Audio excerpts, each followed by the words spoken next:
दोस्तों एक बार फिर से आप सभी का बहुत बहुत स्वागत। आज इस वीडियो में जानेंगे लोकसभा चुनाव का सर्वे। लोकसभा की सभी 543 सीटों का सर्वे आ गया है। जनता ने बड़ा ही खुलासा कर दिया कि इस बार लोकसभा में 2024 में किस पार्टी की सरकार बन सकती है। क्या यहाँ पर फिर से एनडीए पार्टी अपनी सरकार बना सकती है या फिर इस बार इंडिया को बहुमत हासिल होगी। जनता ने बड़ा ही खुलासा कर दिया है, तो आपको इस वीडियो में पूरी जानकारी मिल जाएगी। तो उससे पहले आप इस वीडियो को लाइक करें, शेयर करें। रोज़ाना ताज़ा फ्रेश ओपिनियन पोल जानने के लिए इस चैनल को सब्सक्राइब जरूर कर दें। आपको हर राज्य के बारे में पूरी जानकारी देंगे, किस राज्य में कितनी सीटें हैं और किस पार्टी को कितनी सीटें मिलती नजर आ रही हैं। आपको इस वीडियो में पूरी जानकारी मिल जाएगी। आपको क्या लगता है कौन सी पार्टी केंद्र में अपनी सरकार बनाने जा रही है, इंडिया या फिर एनडीए? आपको क्या लगता है? आप अपनी राय नीचे कमेंट सेक्शन में ज़रूर दें। तो चलिए वीडियो को शुरू करते हैं। सबसे पहले बात करते हैं तमिलनाडु की 39 लोकसभा सीट के बारे में। इंडिया को 35 सीटें मिल सकती हैं, जबकि एनडीए को यहाँ पर 3 सीटें मिल सकती हैं और अन्य पार्टियों को 1 सीट मिलती नजर आएगी। इस बार तमिलनाडु में एनडीए को काफ़ी तगड़ा झटका लग रहा है, तो वहीं इंडिया को काफ़ी तगड़ा फायदा होता नजर आ रहा है। यहाँ पर इंडिया को 35 सीटों पाकर काफ़ी बड़ा बहुमत मिलता दिखाई दे रहा है। इसी के साथ बात की जाए तेलंगाना की 17 लोकसभा सीट के बारे में। एनडीए को 2 सीटें मिल सकती हैं, जबकि इंडिया को 7 सीटें मिलती दिखाई देंगी और अन्य पार्टियों को 8 सीटें मिल सकती हैं। इसी के साथ मध्य प्रदेश की 29 लोकसभा सीट के ऊपर बात करें तो इंडिया को 22 सीटें मिल सकती हैं, जबकि एनडीए को यहाँ पर 6 सीटें मिलती नजर आ रही हैं। यहाँ पर इस बार एनडीए को काफ़ी तगड़ा झटका लग रहा है, तो वहीं अन्य पार्टियों को 1 सीट मिलती दिखाई देगी। बात की जाए महाराष्ट्र की 48 लोकसभा सीट के बारे में। इंडिया को 31 सीटें मिल सकती हैं, जबकि एनडीए को 15 सीटें मिल सकती हैं और अन्य पार्टियों को 2 सीटें मिल सकती हैं। महाराष्ट्र में इंडिया को काफ़ी तगड़ा फायदा होता नजर आ रहा है, तो एनडीए को झटका भी लग रहा है। इसी के साथ बात की जाए कर्नाटक की 28 लोकसभा सीट के बारे में। इंडिया को 20 सीटें मिल सकती हैं, जबकि एनडीए को 4 सीटें मिल सकती हैं और अन्य पार्टियों को 4 सीटें मिलती नजर आएंगी। कर्नाटक में इंडिया काफ़ी मजबूत स्थिति में दिखाई दे रही है। इसी के साथ गुजरात की 26 लोकसभा सीट के बारे में बात करें तो इंडिया को 13 सीटें मिल सकती हैं, जबकि एनडीए को 13 सीटें मिलती नजर आएंगी। इन दोनों पार्टियों के बीच गुजरात में इस बार काफ़ी बड़ी टक्कर हो सकती है। यहाँ पर एनडीए को इस बार काफ़ी तगड़ा झटका लग रहा है, क्योंकि पिछले बार के चुनाव में गुजरात के अंदर एनडीए को पूरी 26 में से 24 सीटें मिली थीं, जबकि इस बार 26 में से सिर्फ 13 सीटें मिलती नजर आ रही हैं। इस बार गुजरात में एनडीए को काफ़ी तगड़ा झटका लग रहा है, तो वहीं इंडिया को काफ़ी तगड़ा फायदा होता दिखाई दे रहा है। बात की जाए बिहार की 40 लोकसभा सीट के बारे में। इंडिया को 30 सीटें मिल सकती हैं, तो एनडीए को 8 सीटें मिलती नजर आएंगी और अन्य पार्टियों को 2 सीटें मिल सकती हैं। बिहार में इंडिया काफ़ी मजबूत स्थिति में दिखाई दे रही है। इसी के साथ उत्तर प्रदेश की 80 लोकसभा सीट के बारे में बात करें तो दोस्तों ये राज्य लोकसभा की सभी सीटों पर सबसे बड़ा राज्य है। सीटों के बारे में तो यहाँ पर बात करें, इंडिया को 28 सीटें मिल सकती हैं, जबकि एनडीए को 50 सीटें मिलती दिखाई दे रही हैं और अन्य पार्टियों को 2 सीटें मिल रही हैं। तो इस बार एनडीए को उत्तर प्रदेश में काफ़ी तगड़ा झटका लग रहा है, क्योंकि पिछले बार के चुनाव में बीजेपी पार्टी को यहाँ पर उत्तर प्रदेश के अंदर 80 सीटों में से 64 सीटें बहुमत पर हासिल हुई, जबकि इस बार एनडीए को 50 सीटें मिलती नजर आ रही हैं। तो यहाँ पर उत्तर प्रदेश में एनडीए को काफ़ी तगड़ा झटका लग रहा है, तो इंडिया को काफ़ी ज़्यादा फायदा होते मिल रहा है। इसी के साथ पंजाब की 13 लोकसभा सीट के बारे में बात करें तो इंडिया को 12 सीटें मिल सकती हैं, जबकि एनडीए को 1 सीट मिल सकती है।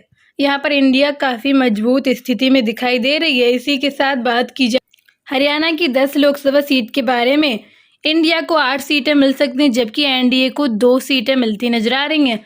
इंडिया को तगड़ा फायदा हो रहा है, तो एनडीए को तगड़ा झटका लग रहा है। तो दोस्तों अभी तक हमने लोकसभा की 330 सीटों पर चर्चा कर ली है, जिसमें से इंडिया को 206 सीटें मिल चुकी हैं और एनडीए को यहाँ पर 104 सीटें मिली, जबकि अन्य पार्टियों को अभी तक 20 सीटें हासिल हो चुकी हैं। तो इन 330 सीटों पर इंडिया गठबंधन को अब तक काफ़ी तगड़ा फायदा हुआ है 206 सीटों को पाकर, जबकि एनडीए दल को यहाँ पर 104 सीट को पाकर काफ़ी तगड़ा झटका लगा है।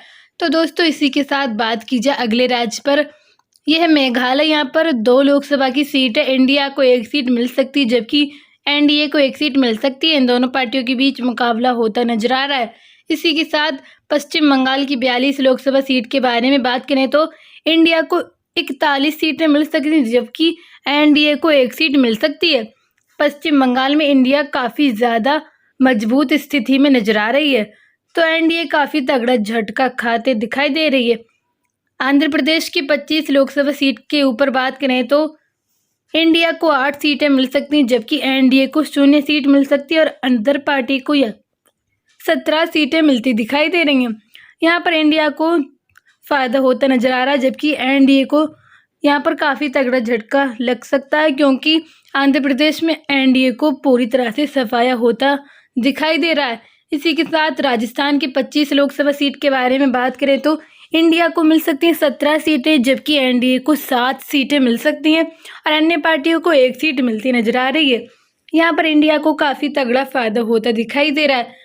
केरल की 20 लोकसभा सीट के बारे में बात करें तो इंडिया को 16 सीटें मिल सकती हैं जबकि एनडीए को 0 सीट मिलती दिखाई दे रही है और अन्य पार्टियों को 4 सीटें मिल सकती हैं।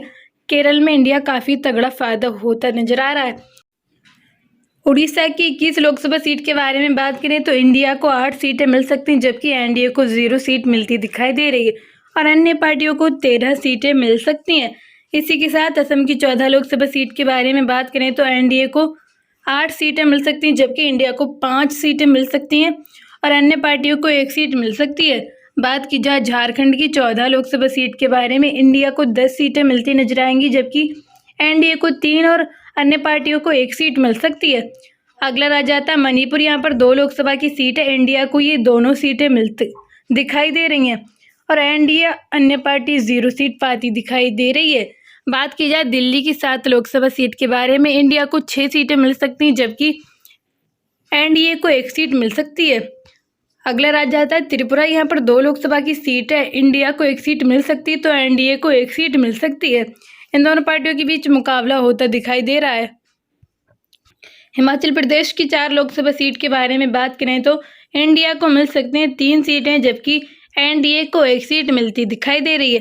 अगला राज्य आता है अरुणाचल प्रदेश। यहाँ पर 2 लोकसभा की सीट है, इंडिया को 1 सीट मिल सकती है जबकि एनडीए को 1 सीट मिलती दिखाई दे रही है। बात की जाए छत्तीसगढ़ की 11 लोकसभा सीट के बारे में, इंडिया को 7 सीटें मिल सकती हैं जबकि एनडीए को 3 सीटें मिल सकती हैं और अन्य पार्टियों को 1 सीट मिलती नजर आ रही है। बात की जाए मिजोरम की 1 लोकसभा सीट के बारे में, इंडिया को ये 1 सीट जाती दिखाई दे रही है।